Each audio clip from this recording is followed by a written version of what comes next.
Hello guys, welcome back to this channel. In today's video, I'll be showing you how you can set up Hey Google on Android phone. Alright guys, first of all, we need to open our Google application. So this is my Google application and I'm going to click on it. Then after we have our Google application opened, we can click on this profile option right here on the top right. Okay, and just go to the settings.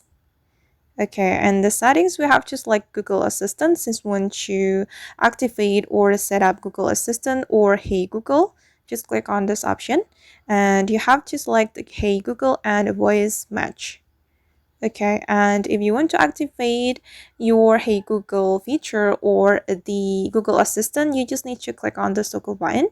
Then the Hey Google will be activated like this, and you have to follow the instruction to set up the Hey Google feature on your Android phone.